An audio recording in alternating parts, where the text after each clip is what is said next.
Take a seed, you plant it, you grow it, you dry it, you roll it, you smoke it, and it goes down smooth. Hey! Spanning the continent to bring you the truth about cannabis and marijuana law reform. I smoke pot and I like it a lot. CannabisRadio.com presents The Russ Belville Show, the voice of the marijuana nation. Hey, this is great, man. Well, on the earth. Now, here's your host, Radical Russ Belville. Good day, tokers and tokettes and non-toking lovers of liberty. It is Monday, October 24th, 2016, and it's got to be 420 somewhere in the world. It's also got to be just 15 days away from the most important election in the history of marijuana reform, and we'll be bringing it to you live here on CannabisRadio.com with our exclusive coverage of Marijuana Election Night 2016. We'll be live in Los Angeles, California at the Drug Policy Alliance Prop 64 watch party at the downtown Doubletree Inn. We'll be providing 6 hours of live coverage starting at 3 p.m. Pacific or 6 p.m. Eastern. We're going to cover all of the poll closings as they happen, time zone by time zone, in the 5 states that are voting on legalization and the 4 states voting on medical marijuana. We'll also have a look at some of the local votes, decriminalization in Ohio cities. We've got some bans in Colorado, tax measures in California, other bans in Oregon to bring you. We've got local candidates running in Texas and Washington and in Arizona and Montana who are longtime cannabis aficionados and activists. They're running for office and we need to support them. We'll have interviews with celebrities and policy experts and even the opponents of these ballot measures. It's all coming up on November 8th, Tuesday, Marijuana Election Night. Hashtag MJ Election Night online. All right, for our show today, I am very excited. I've been working all morning on a piece that we can bring you exclusively from weednews.co, where I am one of the featured writers.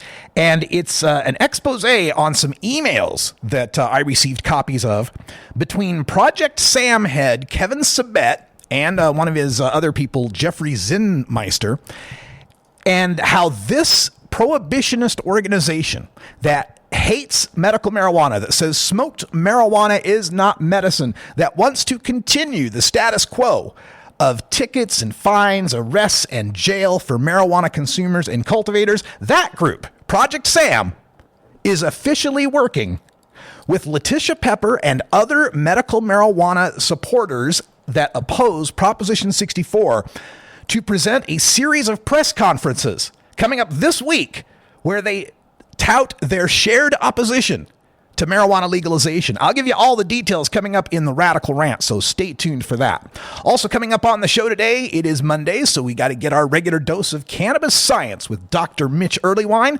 He's going to discuss the new findings from Vice on why the FDA believes that marijuana is not medicine. Hint, it has to do with stoned monkeys. We've also got a new study that has isolated some of the activities of the marijuana, of the cannabinoid receptors in the human body. We'll ask him about that. We've got some archaeological information, a 2,500-year-old burial that shows some cannabis use evidence. We'll ask the question, does cannabis really cause people to become drug dependent? We'll also take a look at whether or not high-potency marijuana makes any difference in that dependency, and how marijuana and alcohol abuse are commingled and may lead to a greater incidence of schizophrenia. Also coming up on the show, we'll have our drug war data mining, and 15 days out from the election, we're going to give you our latest in our poll update. We've got some new polls out of Arkansas on that medical marijuana measure, plus some stuff coming out of Massachusetts. In Behind the Headlines, we'll take a look at Project Sam's Ben Court and the others who are trying to fight the inevitable tide of marijuana legalization.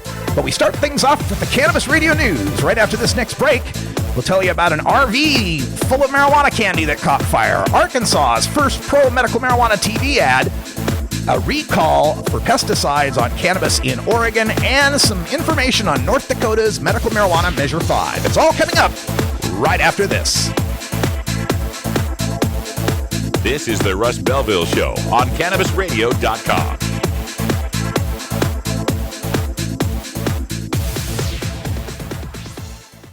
Cannabis use isn't the only thing growing. So are we. Grow with us. CannabisRadio.com. While the feds and state are doing their dance, you still need to transact business and manage your cash. Go professional and let your customers pay with PayQuick. They pay you and they earn rewards points.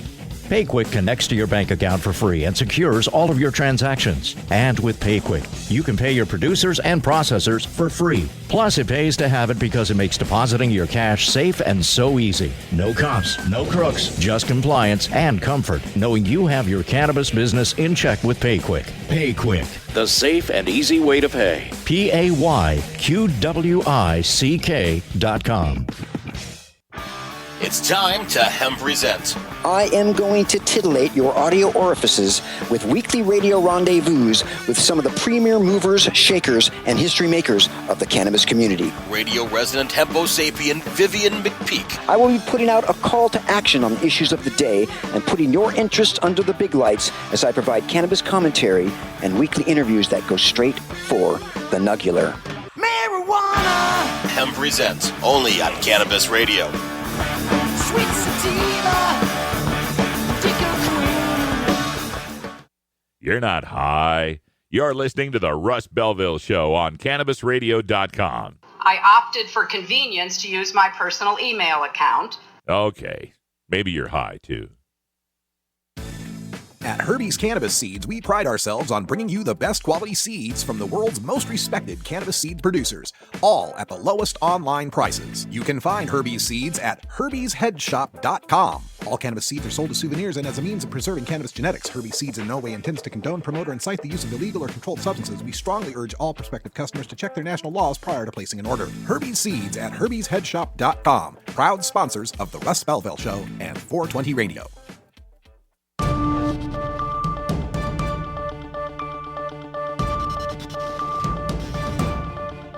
It's time for the Cannabis Radio News, covering the latest headlines in consumer cannabis, medical marijuana, and industrial hemp.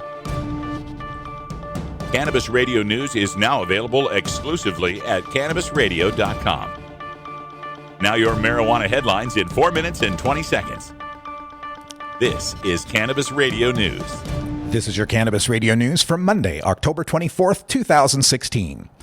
Oregon state health officials have issued a health alert about marijuana products that may have been tainted with high levels of a pesticide and sold to about 130 people southwest of Portland. The Oregon Health Authority said Friday the alert concerns dried flower marijuana sold by a medical marijuana dispensary called New Leaf in McMinnville.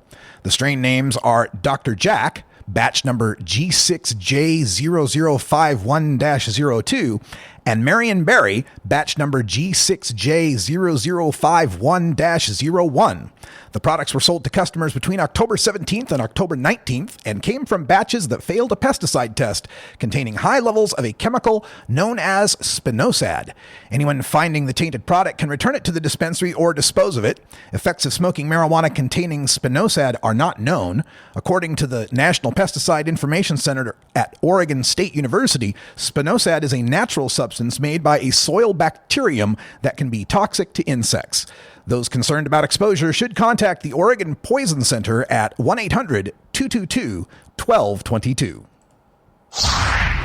Arkansas medical marijuana supporters began airing their first TV ad for one of two legalization proposals on the ballot next month, touting the measure as a way to help treat children with seizures. One of the state's top opponents of medical marijuana, however, said the ad shows that there's a way to use compounds for marijuana to help patients without a more widespread medical pot initiative.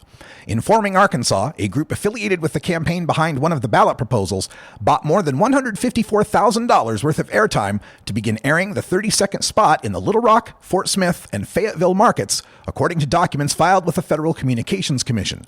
The ad features a New Mexico mom who uses cannabidiol, or CBD, which is derived from cannabis, to help stop her infant daughter's seizures, saying, quote, "Without medical marijuana, I would have a lifeless baby in a wheelchair," end quote. As the counting of ballots started in Broward County, Florida on Monday, election officials and backers of the statewide amendment had verified no additional ballots were missing the medical marijuana question. Broward Supervisor of Elections Brenda Snipes allowed reporters and United for Care, a political committee backing Amendment 2, to observe the first 40 minutes of workers opening up the ballots at the elections warehouse in Lauderhill. They started with the Oakland Park ballots since the 2 verified reports of ballots missing the medical marijuana question came from that city. After watching county officials examine the Oakland Park ballots, United for Care campaign manager Ben Pallara said he had some additional concerns that the vast majority of voters in Broward received a complete ballot containing the medical marijuana question. North Dakota voters will decide next month whether to legalize marijuana for medical use by siding either with opponents who say science is on their side or with supporters like a desperate grandmother who illegally purchased the drug to help her cancer-stricken daughter. 4 states have ballot measures this year asking to join the list of 25 states that have comprehensive medical marijuana programs and 17 states that permit limited access to the drug. North Dakota's medical marijuana ballot initiative, Measure 5, would allow qualifying patients to possess up to 3 ounces of medical marijuana for treatment of about a dozen medical conditions, including cancer, AIDS, hepatitis C, ALS, glaucoma, and epilepsy. The state health department would issue ID cards for patients and regulate state licensed dispensaries. The North Dakota House rejected a medical marijuana bill last session after it was asked of Fargo Democrat Pam Anderson to sponsor the legislation. Police say a pot advocacy company's RV containing marijuana-laced candy burst into flames on a bridge that connects New Jersey and Delaware, causing lane closures and tying up traffic for hours. Weed World Candies tells WCAU-TV more than $50,000 in merchandise was destroyed Sunday evening when one of its vehicles heading to Philadelphia from Washington, D.C. caught fire on the Delaware Memorial Bridge. Passing motorists captured the blaze on video. The company uses tour vehicles to sell marijuana-laced lollipops and promote the legalization and decriminalization of marijuana. No injuries reported. The Delaware River and Bay Authority tells NewJersey.com all northbound lanes were closed for about a half hour. This has been your Cannabis Radio News for Monday, October 24th, 2016. I'm Russ Belville. We don't limit how much you smoke, and we don't limit where you listen. Cannabis Radio is now on iTunes, Stitcher, and iHeartRadio.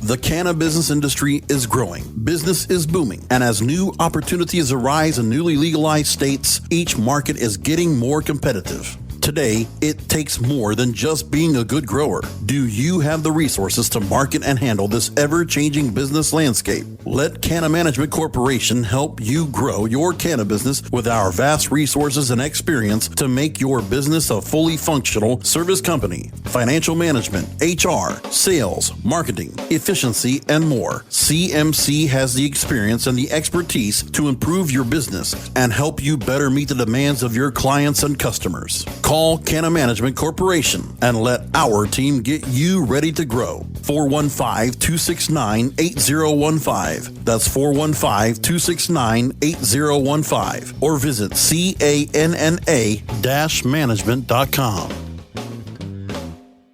I served 8 years. I did 3 combat tours in the Marine Corps. A lot was given up to earn that, you know. They had determined I had PTSD. I found myself in the closet with a shotgun in my mouth. That's when my wife really took the stand of no more of these medications. We have to find a better way. I turned to marijuana and it saved me. That's why I support Prop 205. Help veterans just like me. Marijuana is not addictive, but listening to the Russ Belville Show is. New beginner guitars and banjos are often constructed much better than ones built before your time. Why struggle? Get a new instrument or fix the old one. The trusted professionals at the Fingerboard Extension will evaluate your instrument for free. Repairs are priced for people who work for a living. Stop by the Fingerboard Extension downtown Corvallis at 120 Northwest 2nd Street today or check out its inventory on the web at fingerboardextension.com. The world of cannabis is evolving at a frenetic pace. The Russ Belville Show gets behind the headlines to take a deeper look at breaking news in our Cannabis Focus. Today in the Cannabis Focus, we want to take a look at the pot prohibitionists who are just quaking in their boots at the prospect of marijuana election night 2016. The polls in 5 states, as we'll tell you in our next segment, are looking very positive for all 5 legalization measures to pass. And it's also looking positive to add medical marijuana in at least 1 or 2 more states. And the last Gallup poll to come out showed a 60% support nationwide for marijuana legalization on the eve of this election.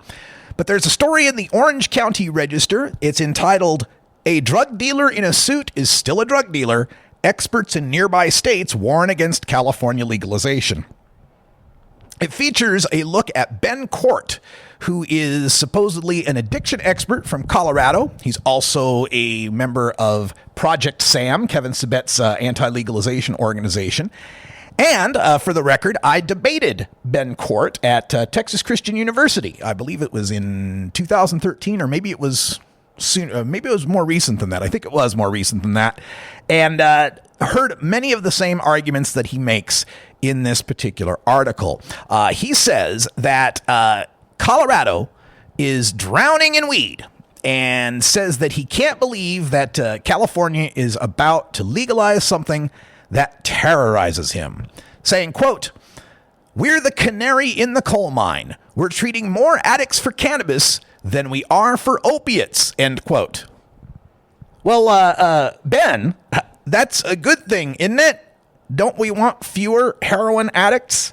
At least someone who might be so-called addicted to marijuana isn't going to die from it, isn't going to have a fatal overdose.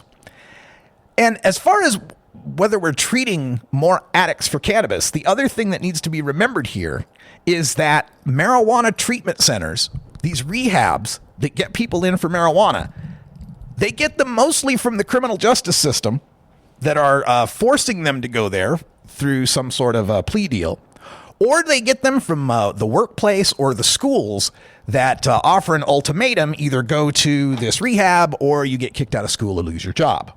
Now, marijuana has been legalized in Colorado, so we don't have as many of the criminal justice referrals as we used to have. But you can bet that the addiction medicine practitioners in California are lining up against Prop 64 because they know how that will impact their bottom line. Court also says that the THC levels in gummy bears in Oregon are 20 times higher in Colorado than they are in Oregon. And this has to do with the potency limits that they wish to install in these various laws. Prop 64, according to court, also says it will legalize dangerously high THC, and that, according to the National Institute on Drug Abuse, extracts, quote, can deliver extremely large amounts of THC to users, end quote. Now, the Ben Court, in his writing here, talks about the dangers that we're going to have here, and worries that we're going to have this big marijuana problem, that we're going to have these big businesses that are trying to prey on the kids, trying to prey on the marijuana consumers by forcing them to use these high potency products to get them addicted so that they'll continue to consume those products. And this, of course, ignores what you and I and everybody else with any experience with marijuana understands already. And that is, you don't got to sell marijuana. Marijuana sells itself. The people who want to use marijuana and cannabis products already are. And all we do through legalization is provide them a safe, legal outlet for acquiring this product. So much of the scaremongering that we get from Ben Court and Kevin Sabet and all of these Project SAM type people is founded on this idea, this myth, that somehow legalizing marijuana invents marijuana. As if it's not here already, as if it's not a huge multi-billion-dollar industry already, as if people aren't smoking and driving already, as if kids don't get into the marijuana candies already. These things already happen. especially when we're talking about a state like California with its extremely lax permission slip quasi-legal medical marijuana system. To think that Prop 64 is going to cause any more impact to the state of California than Prop 215 has seen in the past 20 years is simply ludicrous. Ben Court, Kevin Sabet, all the rest of these Project Sam guys are the Chicken Littles of today, the boys who cry wolf. Looks like I picked the wrong week to quit sniffing glue. And nobody cares about them anymore. You're losing, guys. Past 3 years, we haven't seen a national survey that's shown more opposition to marijuana legalization than support.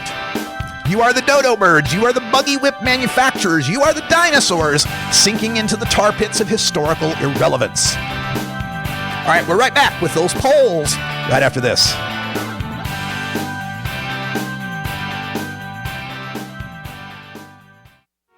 Maui Wowie, Acapulco Gold, California Kush. Our strains stretch everywhere too. This is the Cannabis Radio Network.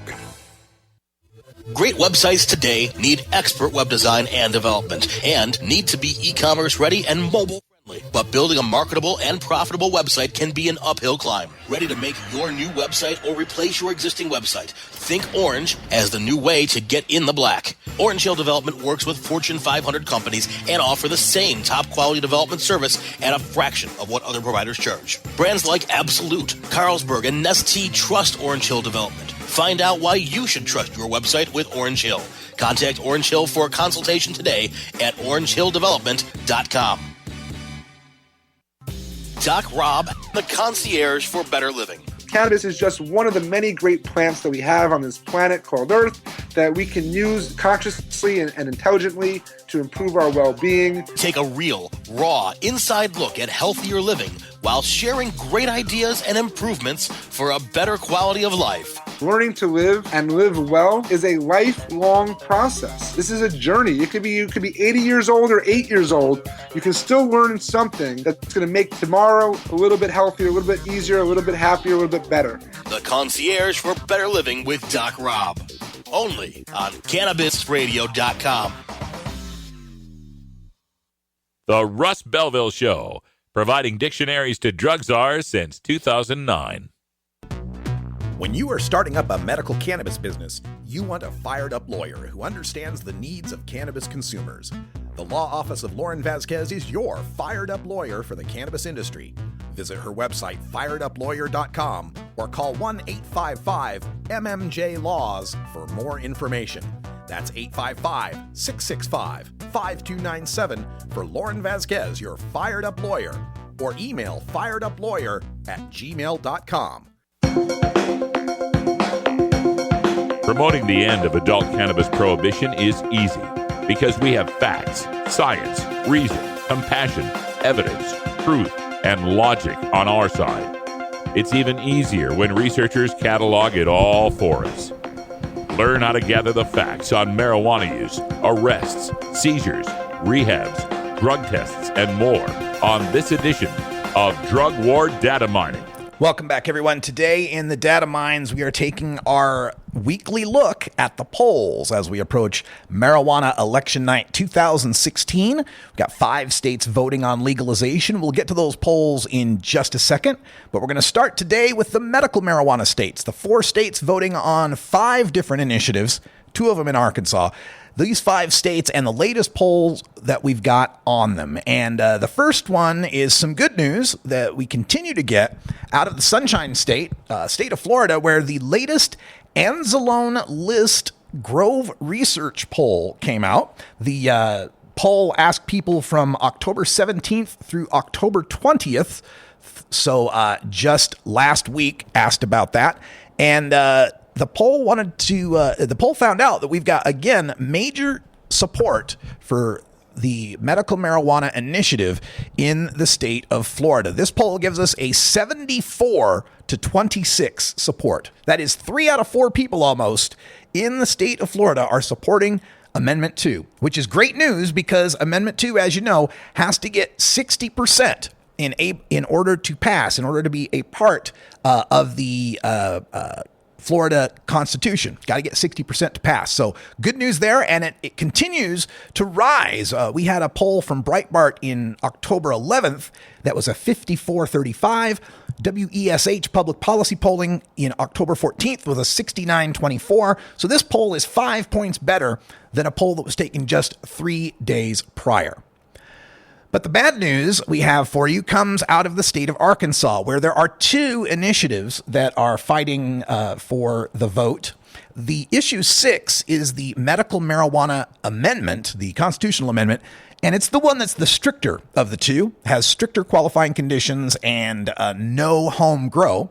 That issue 6 is currently failing, according to the Talk Business and Politics poll from October 21st, showing it with 45% support, 50% opposition. Now, this is down from a previous Talk Business poll that was 49-43. So the support has dropped 4 points while opposition has increased by 7. The other medical marijuana initiative, the Medical Cannabis Act, which is a statutory act, it's issue 7. It's the more liberal of the two, has more qualifying conditions, and would allow some patients who live farther than 20 miles from a dispensary to be able to grow their own cannabis. This one is also failing. Latest Talk Business and Politics poll, October 21st, 40% support with 53% opposition. Now, good news out of this poll is some of the undecided voters have come around to issue 7. The last Talk Business poll in September was a 36-53 opposition. So opposition hasn't changed to issue 7, but it has gained 4 more points from the undecideds.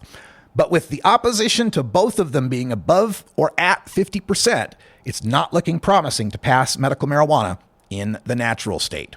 The other two states, of course, North Dakota has medical marijuana measure 5. We still don't have any polling on that, any more recent than 2014.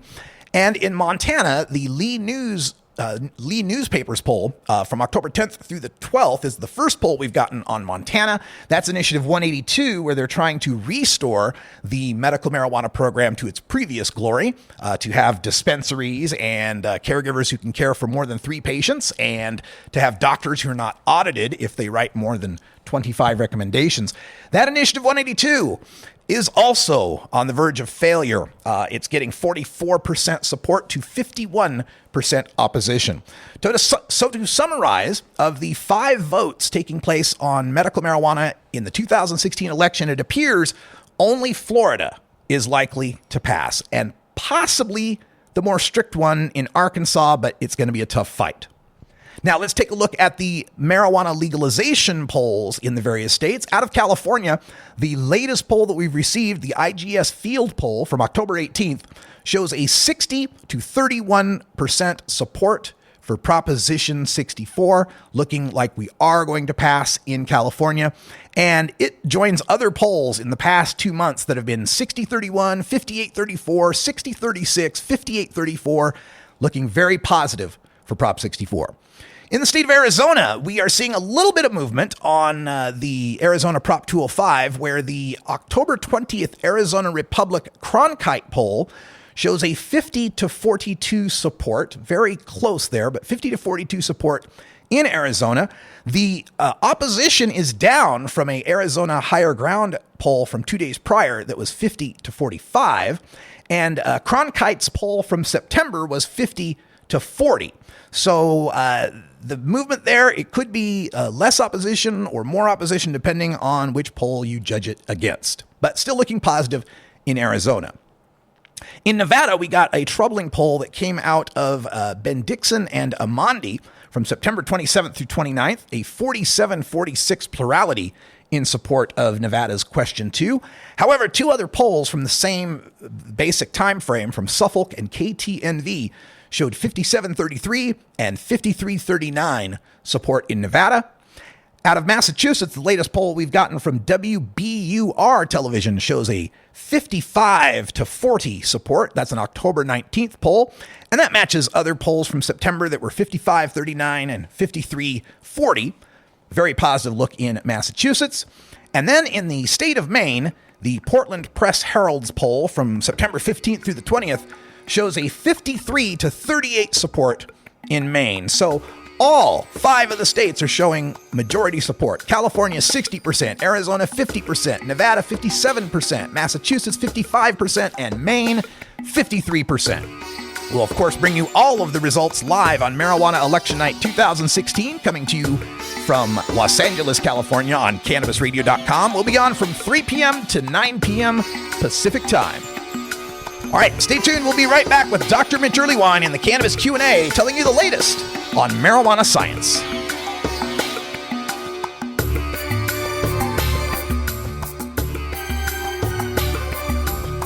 This is the Russ Belville Show on CannabisRadio.com.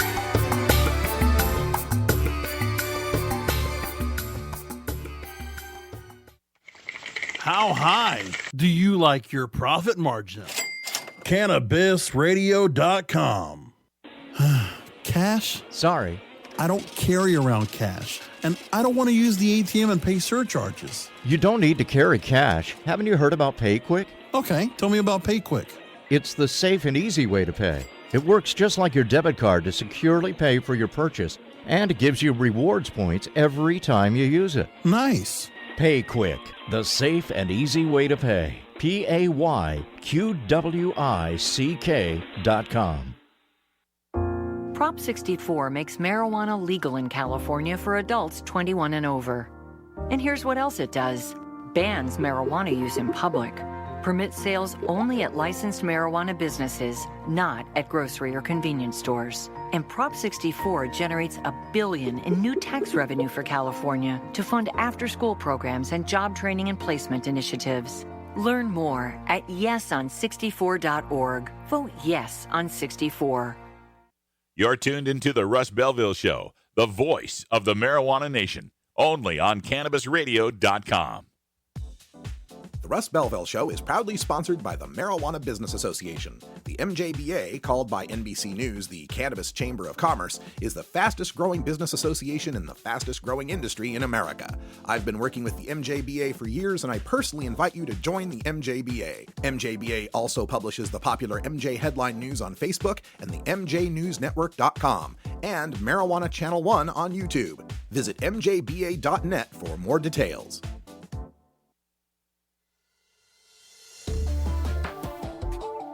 It's time for the Russ Belville Show's Cannabis Q&A with Dr. Mitch Earlywine. Dr. Earlywine is a professor of psychology at the State University of New York at Albany and a leading author and researcher on cannabinoids and health, who pins the Ask Dr. Mitch column for High Times Magazine. Get your questions ready in our live chat or call in to 971-533-7111 now. All right, welcome back, everybody. Time for our Cannabis Q&A with Dr. Mitch. And a quick note that we have a new phone number now, which is 650-LEGAL-MJ. That's 650-534-2565. And we got Dr. Mitch on the line. Welcome, Dr. Mitch. How you doing? Crazy day. How are you? I'm fantastic. And we're 15 days away from the election. How are you feeling about our prospects? Very positive, but man, I can't wait till this is over. Yeah, I completely agree. It's getting a little crazy out there. I'll be reporting in the next segment about how some medical marijuana proponents are joining up with Kevin Sabet and Project Sam to oppose Proposition 64. So things are getting pretty crazy out here in the West. I'm looking forward to throwing a giant bag of legal pot at them. Very good. All right, let's get to our questions. And also, I'm monitoring the chat room. If you got any questions in chat, we can get to those. But there's a whole bunch of studies that are out recently that we need to talk about. And the first one is actually the research by Keegan Hamilton out at Vice News, where he's picked up 121 pages of documents from the FDA that explain why they thought cannabis needs to remain in Schedule 1. And I understand, Dr. Mitch, it has to do with stoned monkeys. Well, believe it or not, there were some data gathered on some 4 stoned monkeys who had quite a bit of smoke blown in their faces through a mask that may have deprived them of oxygen in a way that made people think that, in fact, cannabis would create certain brain changes that, in fact, I'm afraid, basically resulted from these poor monkeys not getting enough air in between hits. What were some of the other reasons the FDA gave us as to why cannabis has to stay in Schedule 1? Well, so some of those same studies showed how poorly we measure motivation, basically. And so you do see some monkeys who aren't necessarily willing to work for a piece of lettuce after they've gotten stoned. But in all honesty, who's willing to work for a piece of lettuce? And then the standard hyping on the idea of dependence and no medical use. So the medical utility data weren't that great at the time some of those first reviews were done, but we know a whole lot better now. And then, unfortunately, the whole misunderstanding of what dependence really is and the notion of cannabis-induced problems being poorly measured and often confused for just plain old adolescence made folks think that was reason enough to keep Schedule 1 going. Are these kind of criteria and evaluating standards used by the FDA for other drugs, or is it only marijuana that we get monkeys stoned on? Well, so what's sad is intranasal cocaine, which does have one medical use in ocular surgery, suddenly it gets Schedule 2. It gets the pass, and it's simply because of that one medicinal use, when in fact we do have alternative medications that do that same job, including lidocaine and some other local anesthetics. So that certainly makes no sense. And then basically drugs with no dependence potential at all, even lower than cannabis, like LSD, end up in Schedule 1. And I think it's just we don't want people thinking thoughts that aren't linear. Very well put. As far as our endocannabinoid system, there's been a great development that I was reading about of these researchers that were able to kind of freeze a marijuana receptor, a cannabinoid receptor, to discover more about how it works. What did you pick up from this, Dr. Mitch? I mean, the bottom line is it looks like the cannabinoid system is not as simple as we once thought. It doesn't fire up against the dopaminergic system or some of the other ones that are stereotypically associated with dependence-inducing drugs. And this notion of sort of freezing and then unfreezing creates kind of a reversible lesion, if you will, the kind of thing where you can see what the impact is and then see if it comes back. And we're finding that, the cannabinoid system is important for the things that we thought, like pain modulation, inflammation in response to pain, and basically all the things that we knew were there. And this is just another way of sort of proving that with a much more straightforward approach than either blocking it chemically or actually breeding mice that don't have the CB1 receptor itself. Very interesting stuff. And folks, if you want to look at that article, send me an email. I'll send you the link to it. I'm radicalruss@gmail.com. Now let's turn to archaeology. You and I have talked a bit in the past about the history of cannabis, how it goes all the way back to the Chinese emperors in 2700 BC and so forth. There's a new article out on a 2,500-year-old burial that hints at some ancient cannabis use. And does this expose for us the more of the recreational or health uses of cannabis versus some of the other archaeological finds? This is kind of strange. So it's essentially using the plants to wrap the body on some of these buried participants. And I think it either was, some kind of end-of-life sort of care, much like we have giving people access to medications at the end of life to sort of ease their pain, or perhaps some spiritual association between the plant, perhaps its subjective effects, and then trying to, sort of create a nice afterlife for these people. So I find it intriguing as hell because it really is plant material, not just hemp or fiber or some cloth that was made from the plant. And so I'm eager to see what the other archaeologists chime in and decide. Yeah, fascinating stuff. And we found other, icemen, for example, buried that have, like, say, hemp cloth or hemp, materials. But this, the medical use and the recreational use is something that we're trying to discern from some of these finds. It's very interesting stuff. The next topic we've got is we got a couple of these where now that marijuana legalization is happening and it seems, inevitable, some of our opponents are turning now to ways that they can restrict it. They know they can't stop it, but how can they slow it down? One of these things is about potency. They want to set up potency limits. And that brings us to the question about whether or not cannabis actually causes some sort of drug dependence, some sort of addiction, and Does high-potency marijuana make any difference in the progression of this dependence? Let's get your thoughts on that, Dr. Mitch. We've had Zacny's data since the early 90s suggesting that when folks are smoking high-potency cannabis, they take smaller hits, hold them less long, and end up with, peak THC levels that aren't a whole lot different from folks smoking relatively low potency cannabis. The dependence issue has always been tried at this epidemiological level, and a lot of alarmist stuff has come out. But in truth, it doesn't seem to be the issue because we monitor dose.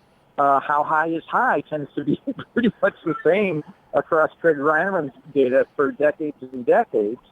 I do feel like the attempt to control potency is a false sense of security. So if we don't have hash oil or shatter or things like that, aren't people just going to smoke more of something else and sort of end up in the same subjective state anyway?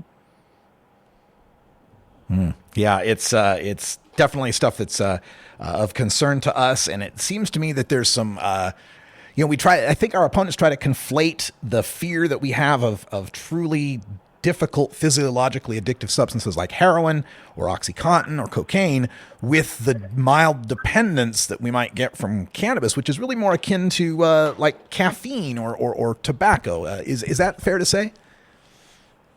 In fact, tobacco is markedly worse, and Bob Orr and I had a chapter in Pot Politics that I wanted to call marijuana almost as addictive as caffeine. When you get professional input on this, they tend to rate caffeine just a little higher than THC. So, and also CBD content really contributes to the subjective experience.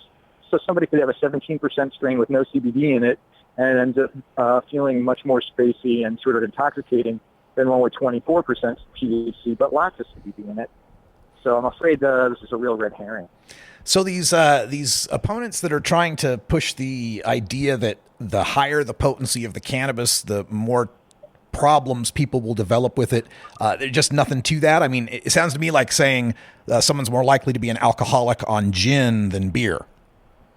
I like that parallel a lot when, in fact, I think you and I can both make some beer-drinking alcoholics without spreading too far outside our own families. Yeah, right to Dad, I'll tell you. Exactly. We have a question from our chat room. John Thomas out there has picked up on a study, and this is one I was going to ask you about as well. It's been printed in the Journal of Clinical Psychiatry about the correlation of dependence with drug interaction. Like if you're a drinker, are you more likely to become dependent on pot? If you're a Coke user, will you be more dependent on cigarettes and so forth? What is the take home from this study? Is it something we should concern ourselves about? I think it's worth taking note of, and my student Sarah Smucker and I did some work comparable to this earlier on. The thing is that alcohol tends to slow the metabolism of some other drugs or change it into novel substances. So cocaine by itself is particularly dependence-producing, but in combination with alcohol, it creates cocaethylene, which seems to be even more dependence-producing. Alcohol doesn't make THC more dependence-producing, but it does slow THC metabolism. Not that I'm trying to save anybody money on a cannabis bill, but simultaneous use of these does have the potential to at least make THC's impact last longer. And so that's something to keep in mind if you are basically a simultaneous polydrug user. All right, good information, and we'll follow up on that and perhaps write an article on that. Another question from our chat room. A listener in Hawaii wants to know about gabapentin. Basically, what is it, and is it highly addictive? So gabapentin is fucking poison, man. I just am totally frightened of it. It's supposed to have certain analgesic effects and perhaps help folks with peripheral neuropathy.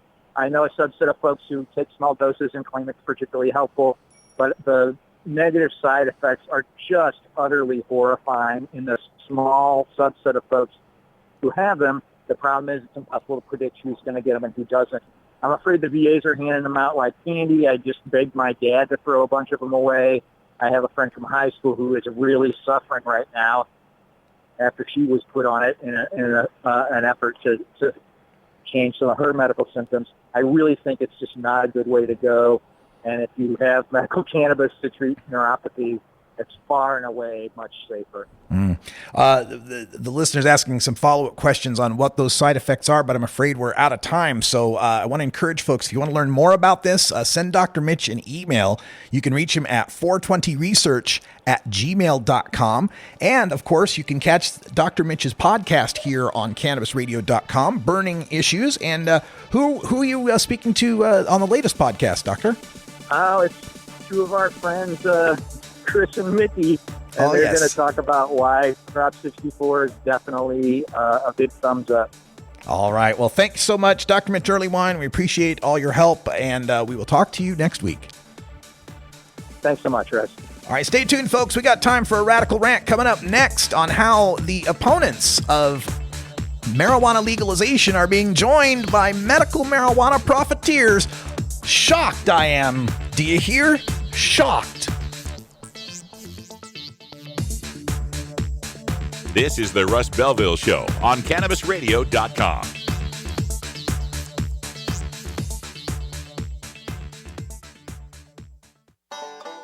Seed to sale, clicks to conversions, and more. You're listening to the Cannabis Radio Network.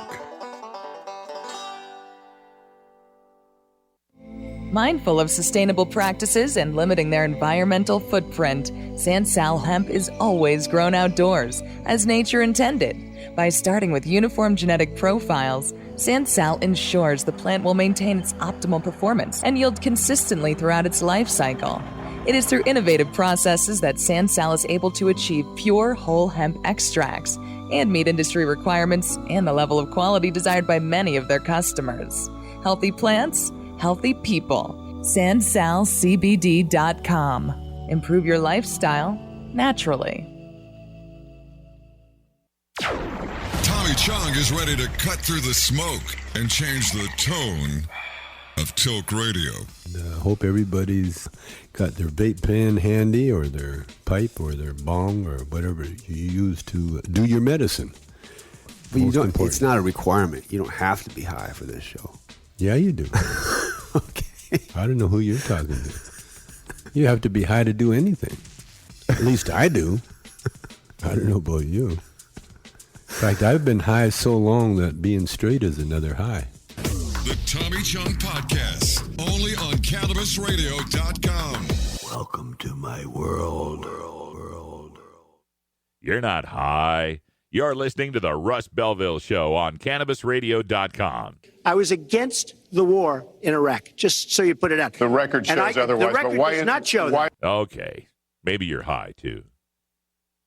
Hey everybody, it's Radical Russ here from 420 Radio, inviting you to be like me and get your ink done at Lucky Horseshoe Tattoo, Fort Worth's most female-friendly, clean, sterile, awesome tattoo shop. Thomas and his crew are true artists who can design you a custom piece or use a design you bring in. Lucky Horseshoe Tattoo also offers all styles of tattooing as well as piercings and all-around fun. In the DFW area, stop by Lucky Horseshoe Tattoo and tell them Radical Russ sent you.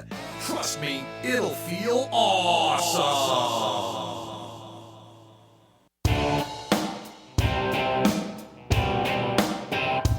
We must wage what I have called total war against public enemy number one. I support a change in law to end federal criminal penalties for possession of up to 1 ounce of marijuana.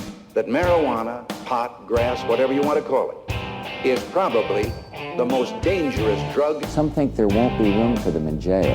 We'll make room. I experimented with marijuana a time or two, and I didn't like it and didn't inhale. One major responsibility is to encourage people to use less drugs. Entirely legitimate topic for debate. Radical Rant. All right, welcome back, everyone. 48 after the hour, and today we are going to talk about something I just found out this morning. I received a series of emails that were forwarded to me by one of my listeners. That is an email chain between the Joker to my Batman, Kevin Sabet from Project SAM, the nation's leading anti-marijuana legalization organization, and Letitia Pepper, the Guana Loco attorney from Riverside, who thinks that George Monsanto Soros is trying to destroy medical marijuana with Prop 64. You may remember that Letitia was the person who made the comment that I reported on the other day, which had to do with the Prop 64 debate she was a part of. This was a debate between her and attorney Matt Cuman, where she made a comparison of medical marijuana in medical marijuana in California, I should say, to the lynchings and the Jim Crow that were experienced by African Americans. Listen to this clip from this debate. This is amazing. So, on the civil rights issue, everybody in this room right now in California, we are being treated, and I've used this word, and people are like, oh, don't say that, but I'm going to, the N-word. Everybody in California who has used marijuana since the Compassionate Use Act passed, whether you're black, brown, white, yellow, we have all been treated like the niggers were treated, right? When we passed equal rights laws to protect people, and what happened? States, cities, counties passed Jim Crow laws to take those rights away. And how long did it take those people to get the rights back? 100 years in fighting, people being killed, people being lynched, to get back rights they already had.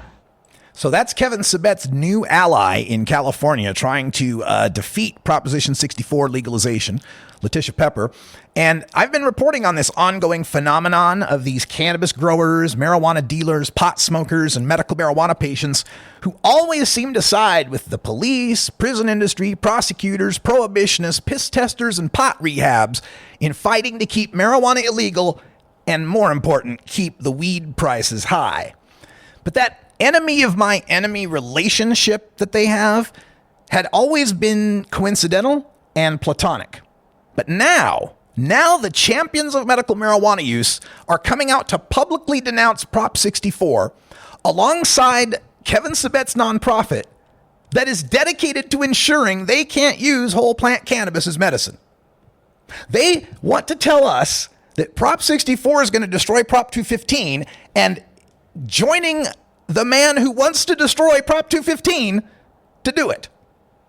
Now, these strange bedfellows are now shacking up together to protect their prohibition profiteering, and they don't care.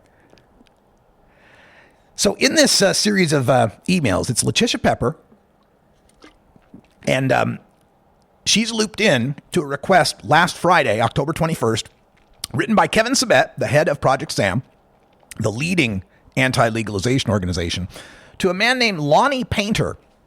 Lonnie Painter is the director of the Laguna Woods Medical Cannabis Dispensary. So yes, a medical marijuana profiteer.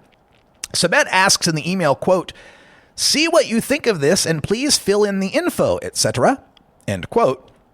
And this is about a press release that he forwarded, a draft of a press release being written by Jeff Zinsmeister of SAM Action. That's the political action committee for Project SAM. Let me read you the beginning of this draft press release. Now, I don't know if it's gone out yet or not. I've been watching their website, which is samaction.net. And so far, I haven't seen it drop in their news section. I'm just taking an update here on the page. And yeah, it's no update yet. So I don't know if they've followed through with this. But here's what the draft says.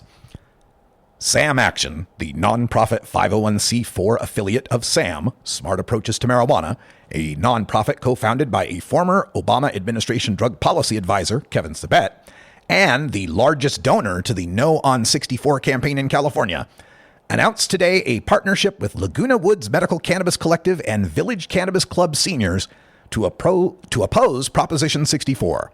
Press conferences will take place throughout California. Quote, "The ballot initiative to legalize marijuana in California, Prop 64, is nothing more than a corporate money grab," end quote, said Kevin Sabet, president of SAM. All right, so that's the beginning of this press release. And notice that part where he talks about Prop 64 as a corporate money grab, because this is a part of a set of talking points for fighting Prop 64.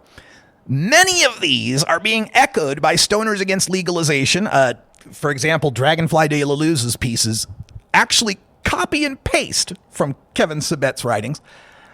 And Pepper, for her part, makes her contribution by providing Kevin Sabet with an additional scaremongering talking point about the dangers of marijuana edibles. In the press release, Pepper explained that she would, quote, "show my editing suggestions by doing stuff in caps," like capital letters, all caps, end quote, which is shown in the Zinnmeister press release. And here it is. I'll let you know which part is Letitia's.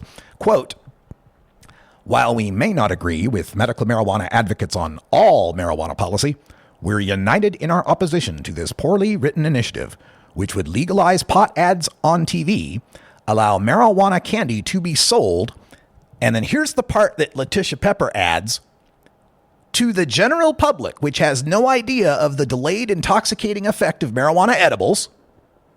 And then Kevin continues, and allow, as in Washington state after marijuana legalization, commercial marijuana to be grown with hazardous pesticides that, when heated, turn into cyanide. So that's what's in the draft press release right now. And Painter, the clinic owner, the dispensary owner, he approves of the message and offers to provide some logistical support. And this continues in Zinnmeister's draft. This is the quote that Lonnie Painter, the medical cannabis profiteer, is offering. Quote, for those of us who care about medical marijuana patient rights and their health and safety, Prop 64's enactment would be a disaster. The multi-million-dollar pro-64 funders behind 64 represent Silicon Valley and Wall Street interests and others whose only concern is to cash in on marijuana legalization without regard to the needs of the sick, disabled, health-compromised patients, many of whom are poor and on fixed incomes. End quote. So once again, you hear that talking point.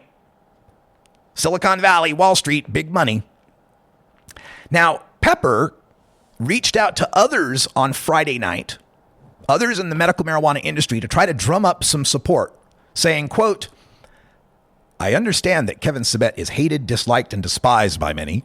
That said, he contacted Richard Eastman to see if he could get some patients to turn out for a combined press conference of the anti-pot guys like him and his group and the pro-medical marijuana patient activists, end quote.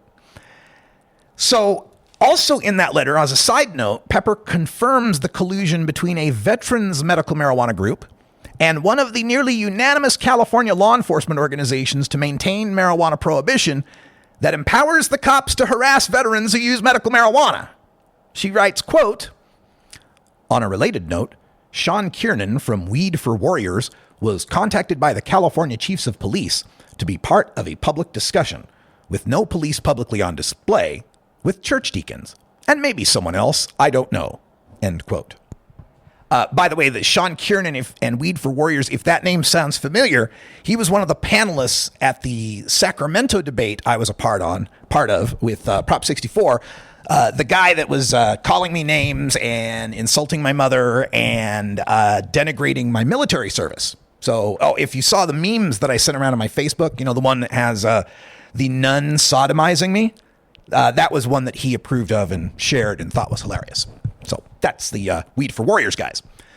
Now, on Saturday in this email chain, Pepper's reaching out to more of the medical marijuana industry opponents of legalization, including DJ Kuti of the Patient Advocacy Network, including Humble Grace, a company that is medical marijuana consultants, and a co-author of the original medical marijuana Prop 215, Anna Boyce, registered nurse.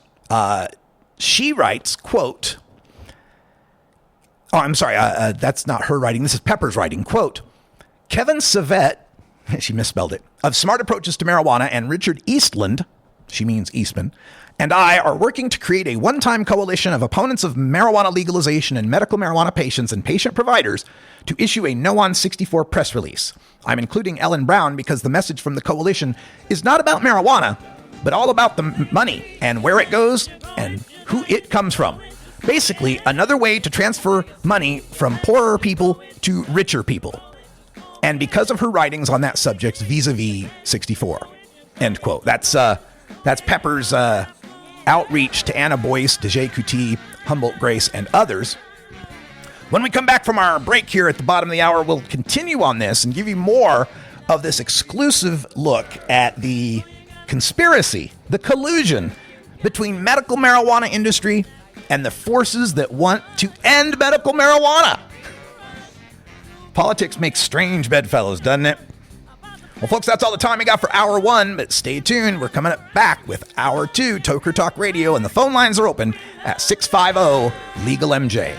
For everyone here at CannabisRadio.com, I'm Radical Russ. Thanks for joining us, and until next time, take care of each other, Tokers. This is the Russ Belville Show. The Russ Belville Show is blogging and podcasting daily at RadicalRuss.com. You grow it, you dry it, you roll it, you smoke it. You take a seed, you plant